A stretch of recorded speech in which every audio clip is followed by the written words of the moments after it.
जब हम 8th में थे, परिवार इतना फाइनेंशियली स्ट्रॉन्ग नहीं था, दिहाड़ी मजदूरी भी करनी पड़ी। इस सफर में जितने भी टीचर उत्तराखंड सरकार के, आपकी जो टेक्नोलॉजी डेवलप होती है पूरे वर्ल्ड के लिए होती है। पीएचडी का मतलब खाली डिग्री लेना और नाम के आगे डॉक्टर लगाना नहीं, उनका उद्देश्य खाली पैसा कमाना होता 1000 रुपए पर ग्राम।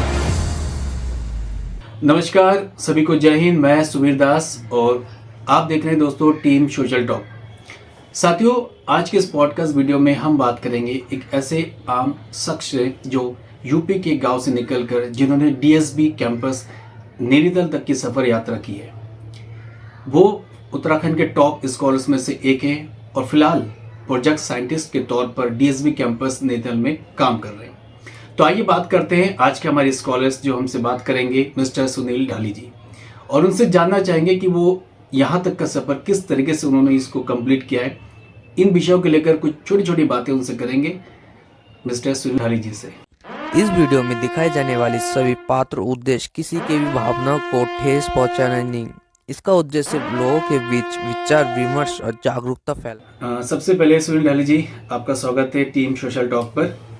और आज का जो पॉडकास्ट वीडियो हमारे पास जो हम आपके साथ शेयर करेंगे, अमूमन तौर पर हम कई सारे वीडियो बनाते हैं, लेकिन आज के हमारे जिस वीडियो के लिए आप बहुत हमारे इम्पोर्टेंट है, बिकॉज आपकी जो बायोग्राफी हमने पढ़ी है कहीं ना कहीं वो बहुत सारे यूथ के लिए एक इंस्पिरेशंस भी है। मैं आपसे पहले ये जानना चाहूँगा कि यूपी के एक छोटे से गांव से निकलकर आपने डीएसबी कैंपस नैनीताल का जो सफ़र तय किया है, किस तरीके से आपने इस जर्नी को कंप्लीट किया है? धन्यवाद सुवीर जी। सबसे पहले तो मैं ये बताना चाहूँगा कि पीलीभीत जैसे पीलीभीत के डिस्ट्रिक्ट से एक छोटे से गांव रामनगरा से यहाँ तक का सफ़र बहुत ही वाकई ऑब्वियसली बहुत कठिन रहा, बट माता पिता और गुरुजनों के आशीर्वाद से मैं ये सफ़र बहुत आसानी से तय कर पाया। इन सफ़र के बीच में कभी आपको ऐसा लगा नहीं कि मुझे रुक जाना चाहिए, या कोई फाइनेंशियल प्रॉब्लम या बैक सपोर्ट आपको मिला, या किसी के होता है आशीर्वाद जिसे भी कह सकते हैं, तो कभी आपको ऐसा लगा कि हम मुझे रुक जाना चाहिए इसी बीच में? हाँ, बिल्कुल ऐसा प्रतीत क्या हुआ, कई बार ऐसा हुआ कि जब हम 8th में थे, परिवार इतना फाइनेंशियली स्ट्रॉन्ग नहीं था, तो पिताजी माताजी हमेशा साथ थे कि नहीं आप लोग करो, हम सपोर्ट करते हैं, जैसा भी होगा हम कर लेंगे। तो उस हिसाब से वो चीज़ बहुत अच्छे से फिर हो गया। दिहाड़ी मजदूरी भी करनी पड़ी। आपने कहा कि दिहाड़ी मजदूरी भी करनी पड़ी, लेकिन आज के यूथ के लिए ये बहुत बड़ी बात होती है कि हम दिहाड़ी भी करते हैं, मजदूरी करते हैं, और उन्हीं पैसे को कलेक्ट करके हम अपने एजुकेशन में उसको इन्वेस्ट करते हैं। ये बहुत बड़ी बात है। करेक्ट। तो ये जो सफ़र आप फिलहाल अभी कर रहे हैं, इस सफ़र में सबसे बड़ा योगदान किसका रहा? सबसे बड़ा योगदान माता पिता का तो रहा ही रहा, और बाकी और भी मेरे जो गुरु है, जो प्रोफेसर है, और इस सफ़र में जितने भी टीचर हैं, टीचरों का ऑब्वियसली बहुत बड़ा उनका हाथ रहा।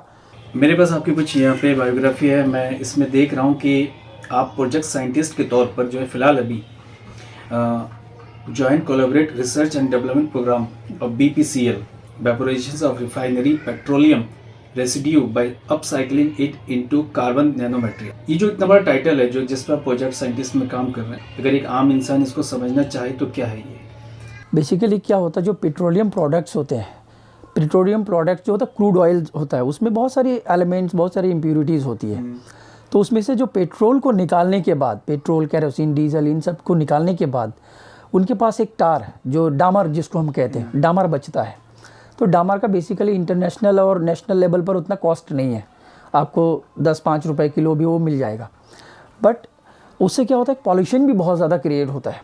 आप देखते हो कि कोई इसको जला दे रहा है तो उससे भी इन्वायरमेंट में, पॉलीथीन को बहुत देखते हैं। हाँ, गवर्नमेंट मना भी करती है कि इसको मत जलाओ, लेकिन हम जलाते हैं तब भी। तो सेम सिचुएशन इस केस में भी है, जो इसको जलाने से इवन कि जब जलाते हैं तो बहुत ज़्यादा CO2, कार्बन मोनोऑक्साइड और सल्फर डाइऑक्साइड, बहुत सारी गैसेज इसमें निकलती, रिलीज़ होती है। तो प्रोफेसर नंदा गोपाल शाहू जो हमारे मेन PI है, और इवन कि वो प्रोजेक्ट उसमें PI है। मैं देख रहा हूँ कि जो आप इसमें जो आपने है, इसमें professor Rajendra Singh, nano science and nano technology centre, department of chemistry, DSB campus. तो ये अभी आपके साथ ही, ये आपके गाइड करते हैं आपको? नहीं, एक्चुअली ये जो professor Rajendra Singh nano science, ये प्रोफेसर राजेंद्र सिंह जो थे, ये इन्हीं के नाम पर डिपार्टमेंट का नाम है, जो इन्हीं के नाम पर जो हमारा जो इंस्टीट्यूट अभी जो रिसर्च सेंटर है, इन्हीं के नाम पर है। मोस्ट प्रॉब्ली इनके ये नैनीताल से ही पढ़े हुए हैं और फिज़िक्स के पहले मास्टर्स उन्होंने किया था और रिसर्च भी उन्होंने करी थी। तो उनके नाम पर ही उनके मेमोरी में हमने डिपार्टमेंट का नाम उत्तराखंड सरकार के सजेशन से हमने इनका नाम professor Rajendra Singh nano science and nano technology centre रखा हुआ है।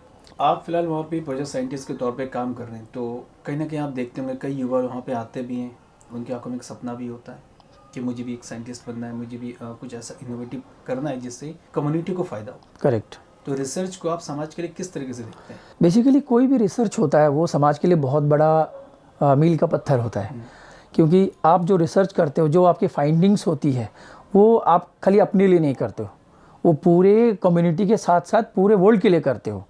आपकी जो टेक्नोलॉजी डेवलप होती है पूरे वर्ल्ड के लिए होती है, सोसाइटी के लिए होता है। बहुत सारे बच्चे आते हैं, उनके दिमाग में ये होता है कि हाँ मुझे ये करना है, और बहुत लोग सक्सेसफुल भी हो रहे हैं। आपके अंदर अगर चाहत होगी, इच्छा होगी, तो आप ज़रूर कर पाओगे, और उसके लिए आपको वैसा ही मेहनत करना पड़ेगा। तो रिसर्च के लिए बेसिकली देखिए इंडिया में क्या होता है कि रिसर्च में काफ़ी पैसा चाहिए होता है। तो ये जो आप रिसर्च करते हैं, आप लोग सारी टीम बन के प्रोफेसरों के साथ, तो इसका फंड का क्या सिस्टम होता है? फंड कहाँ से क्रिएट होती है? बेसिकली इसके लिए हम लोग मिनिस्ट्री हो, जो फंडिंग एजेंसीज होती है, अभी जो वर्तमान में हमारा जो प्रोजेक्ट चल रहा है वो एक BPCL से चल रहा है, भारत पेट्रोलियम कॉर्पोरेशन लिमिटेड से। हमने उनको प्रोजेक्ट लिखा तो हमारा प्रोजेक्ट सेलेक्ट हुआ और उन्होंने हमें फ़ंड दिया।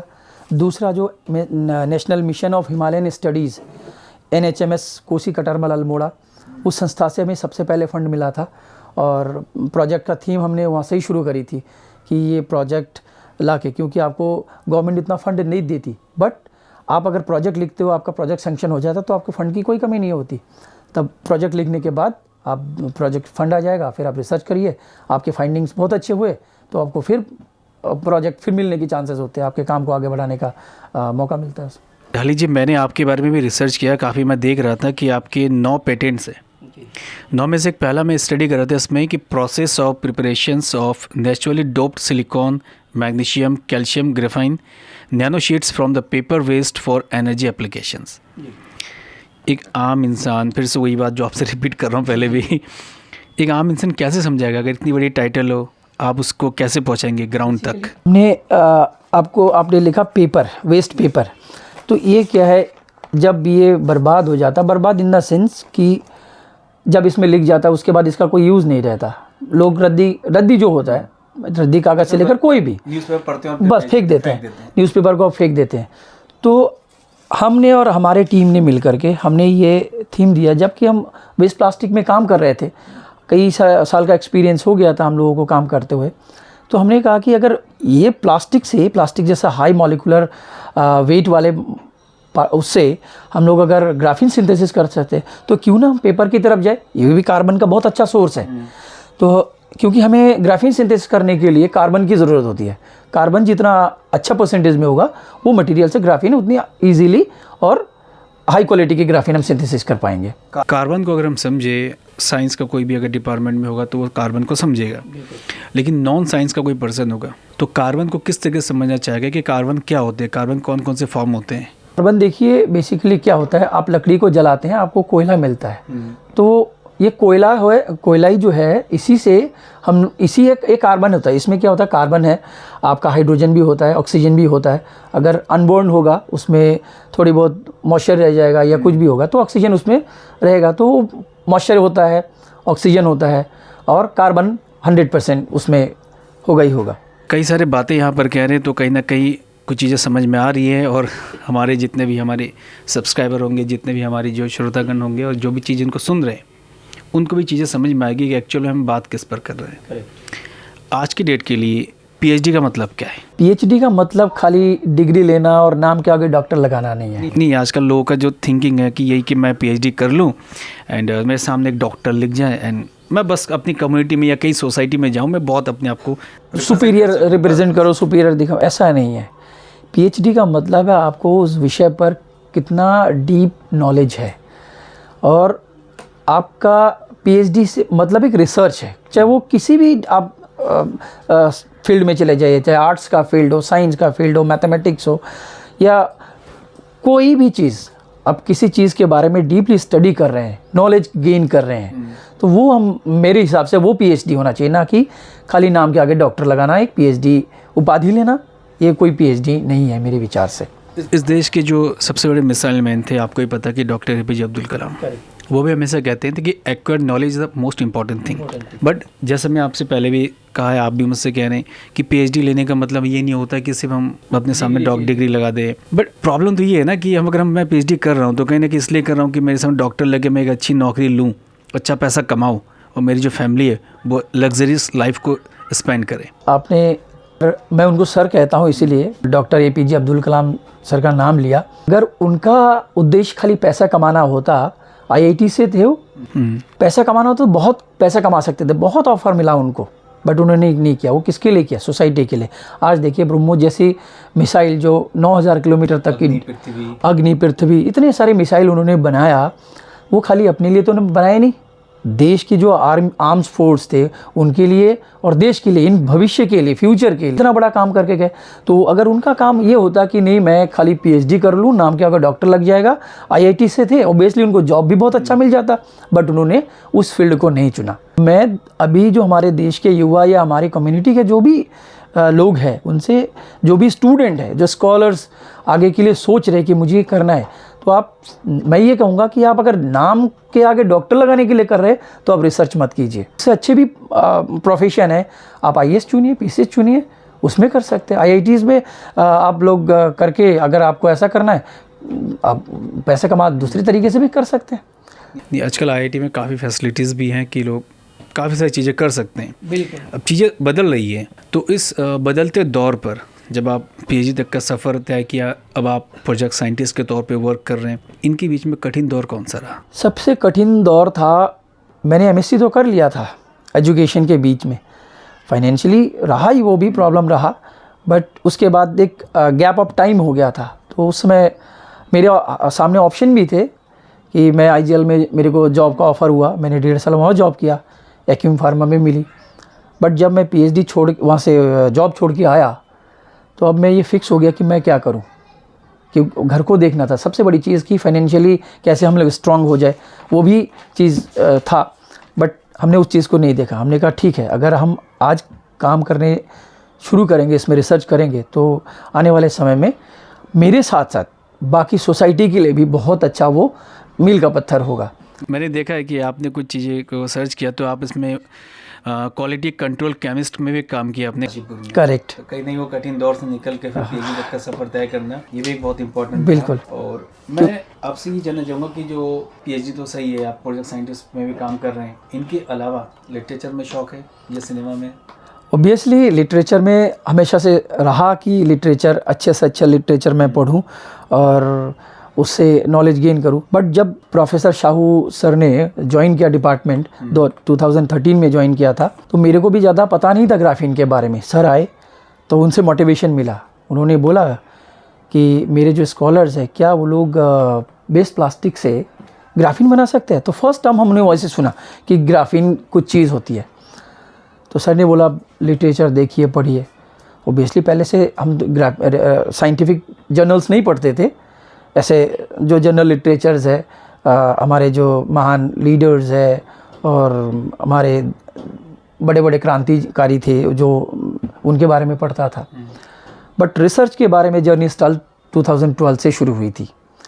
तो लिटरेचर जब पढ़ने लगा, मेरे फील्ड का जब मैं पढ़ने लगा, तो उसमें और इंटरेस्ट बढ़ता गया। तो जब उसको पढ़े तो एक कंक्लूसिवली कि नहीं, अब इस पे काम करना है, ये मटेरियल फ्यूचर मटेरियल है, तब जाके हमने गोल डिसाइड किया और तब से जर्नी चालू है। ग्राफीन का जो मार्केट है फिलहाल वो किस एरिया तक फैल सकता है, उसका मार्केटिंग क्या है? बहुत अच्छा क्वेश्चन आपने पूछा।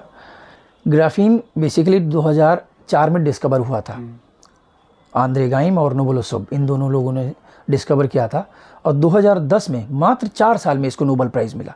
और मेरे ख्याल से सबसे जल्दी नोबेल प्राइज़ जो मिला था वो ग्राफीन मटेरियल। अच्छा। इसकी जो पोटेंशियलिटी इतनी ज़्यादा है, आप अंदाज़ा नहीं लगा सकते कि ग्राफीन का 1 मिलीग्राम, अगर प्योर क्वालिटी में ग्राफीन है, 1 मिलीग्राम की कॉस्ट रिसेंट आज का अगर मार्केट प्राइस देखूंगा तो करीबन 57,000 पर ग्राम होगा। 1 ग्राम की कीमत 57,000 रुपये पर ग्राम। 1 ग्राम 1 ग्राम की 1 ग्राम 57,000 रुपीज़। 1000 रुपीज़ है। तो आपकी इस बातों से मुझे याद आ रहा है कि अभी रिसेंटली इंडिया ने भी शायद 5.9 टन लिथियम फाइंड आउट किया है जम्मू एंड कश्मीर में। जम्मू एंड कश्मीर में। तो वो फिर कितना कॉस्ट का हो सकता है सोचिए। फिर मतलब ऑब्वियसली अभी हम चाइना से मैक्सिमम चाइना से लेते हैं माल, को हम लेते थे वहाँ से। अब शायद अब इंडिया में आ गया तो प्रोसेस का चालू हो जाएगा। प्रोसेस के बाद कहने कि बहुत जल्दी हम इसको गेन कर लेंगे, हम सारी मार्केटिंग अपनी करेंगे। बिल्कुल। तो ये जो नए नए जो हमें फाइंड आउट कर रहे हैं, कहीं ना कहीं इनमें रिसर्च का ही सबसे ज़्यादा इंपॉर्टेंट रोल है। रिसर्च नहीं होगा तो सारी चीज़ें नहीं मिलेंगी। ऐसे ग्राफीन के अलावा ऐसे कौन से एलिमेंट्स हो सकते हैं जिन पे हम काम कर सकते हैं? ग्राफीन के अलावा बहुत सारे मटेरियल है। आप देखिए, मैं बहुत हाईली नहीं जाऊंगा कि गोल्ड नैनो पार्टिकल, एक मतलब नॉर्मल एक आम इंसान है बात करता हूँ। आप रिसर्च आपके आसपास घूम रही है। आप जिस फील्ड से हैं, आप फिजिक्स में हैं तो आप लार्ज हेड्रोल कोलाइडल में काम कीजिए, LHC पर आप लेज़र पे काम कीजिए, आप सोनार में काम कीजिए, आप किसी भी फील्ड को चूज़ कर लीजिए, बट शर्त यह है कि आपको उसमें लगना पड़ेगा। मतलब पार्ट टाइम काम से नहीं, इसका कोई शॉर्टकट नहीं है, आपको उसमें काम करना ही पड़ेगा। दूसरा, ग्राफीन और लिथियम, मैं अभी जो मेरा वर्ड होगा वो मैं ये कहूँगा कि एक दूसरे के कॉम्प्लीमेंट्री है। वो कैसे? क्योंकि जो ग्राफीन जो है, ग्राफीन और लिथियम एक दूसरे के कॉम्प्लीमेंट्री। मैं क्यों कह रहा हूँ? मैं इसलिए कह रहा हूँ कि ग्राफीन क्या होता है, एक कैटलिस्ट सपोर्ट। आपने ग्राफीन का स्ट्रक्चर देखा होगा, हेक्सागोनल होता है, हनीकम जैसा मधुमक्खी का छत्ता होता है वैसा, उसमें एक हेक्सागोन जैसा होता है। और ये क्या करता है, इसका सरफेस एरिया बहुत हाई होने की वजह से ये अपने ऊपर अधिकतर जो मॉलिक्यूल्स है या एटम्स है उसको ढक लेता है वो, और उसकी इफिशियंसी को बढ़ा देता है। तो लिथियम हम सबको पता है कि मार्केट में लिथियम आयन बैटरीज़ है, और मेरा भी फील्ड यही है कि मैं सुपर कैपेसिटर बैटरीज़ में काम करता हूँ। मेरे जो proton exchange membrane fuel cell, और फ्यूल सेल की क्यों ज़रूरत पड़ती है? अब एनर्जी स्टोरेज के लिए, कि हमारा बैकअप, जैसे इलेक्ट्रिसिटी चली गई, अब बैकअप के लिए क्या करते हो? अपना इन्वर्टर ऑन करते हो। तो ये सब क्या है? यही तो है इसी का एप्लीकेशन। तो ग्राफीन एक कैटलिस्ट की तरह, सपोर्ट की तरह काम किया, और लिथियम उसमें कैटलिस्ट। तो इसने क्या कर दिया, इसकी ड्यूरेबिलिटी को बढ़ा दिया। किसकी? आपकी सेल की, अपनी बैटरी की लाइफ टाइम को बढ़ा दिया, इफिशियंसी को बढ़ा दिया।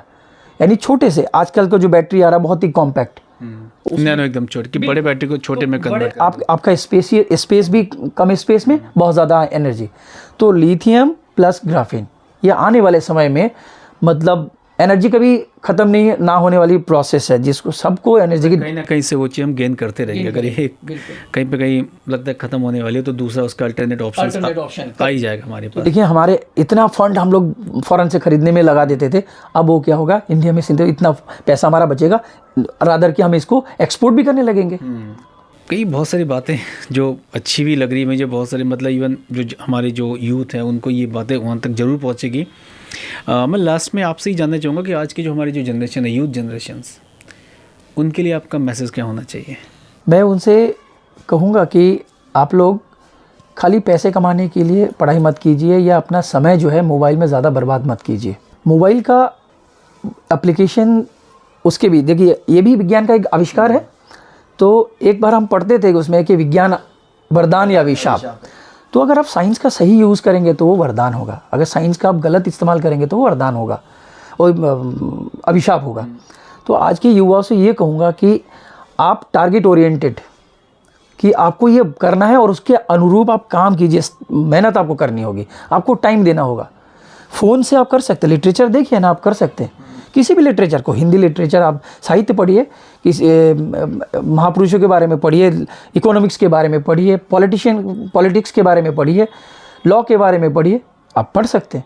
मोबाइल का इस्तेमाल कर सकते हैं क्योंकि आजकल इंटरनेट का ज़माना है, कुछ भी कर सकते हैं आप। लेकिन एवरी टाइम जो होता है यूथ गैजेट्स के साथ हमेशा कनेक्टेड है, तो आप उसका मिसयूज़ क्यों कर रहे हैं? अति जो है, जिसे अति, आप गैजेट के साथ रहिए, कोई उससे किसी को कोई नुकसान भी नहीं है, बट आप क्यों इतना उसके अंदर घुस जा रहे हो कि उसका मिसयूज़ होने लग जा रहा है? आप उसमें पढ़िए ना, जैसा हमने कहा अभी कि गैजेट का इस्तेमाल कीजिए, अच्छे अच्छे इक्विपमेंट्स का करिए भाई, लेकिन उसको उस एप्लीकेशन का ग्रुप। गैजेट से ये भी देखा कि बच्चों में जो यूथ में डिफेक्ट ऑफ विजन भी बहुत ज़्यादा हो रहा है। छोटे छोटे बच्चे मायोपिया, हाइपरमेट्रोपिया के शिकार हो जा रहे हैं। ये एक्सेस ऑफ आप जो इलेक्ट्रॉनिक्स डिवाइसेस वगैरह का इस्तेमाल करने से, क्योंकि आपका ध्यान उधर हो नहीं रहा, आप खाना नहीं खा रहे टाइम से, आप टाइम से अपना जो रूटीन वर्क है उसको नहीं कर रहे हैं। अगर आप मेरे हाथ में, अगर मैं कहूँ कि मैं एक फ़ोन लेके बैठ जाऊँ तो मैं देखते देखते पागल हो जाता हूँ। फिर भी मेरा माता कहती है कि बेटा खाना खा ले, मैंने 2 मिनट मम्मी मुझे ये सीरियल कंप्लीट करके आता हूँ, ये करके आता हूँ, ये होता है। तो इसका ऐसा नहीं होना चाहिए। सो थैंक यू मिस्टर ढाली जी, आपने बहुत ही इंपॉर्टेंट समय हमें दिया और आपसे बात करने में काफ़ी अच्छा भी लगा। सो दोस्तों, मिस्टर ढाली जी से हमने बात की, उनके सफ़र किस तरीके से उन्होंने यहाँ पे कंप्लीट किया, इन सारे विषयों के लेकर हमने उनसे बात की। और जितने भी यूथ हमारे साथ जो कनेक्ट है, हमारे चैनल के साथ कनेक्ट है, मैं चाहूँगा कि इस वीडियो का फुल वॉच करें, उनकी बातों को सुने और कहीं ना कहीं आपके लाइफ के लिए बहुत इंपॉर्टेंट बातें हमारे पास मिस्टर ढाली जी ने कही है। और फिलहाल वो DSB कैंपस नैनीताल में प्रोजेक्ट साइंटिस्ट तौर पे वर्क करें। मैं अपने चैनल की ओर से उनको शुभकामनाएं देता हूं कि वो आगे भी बहुत ग्रो करें और रिक्वेस्ट करता हूं आपसे कि हमारे वीडियो को फुल वॉच करके लाइक, शेयर, कमेंट्स ज़रूर करें। Thank you very much. Thank you.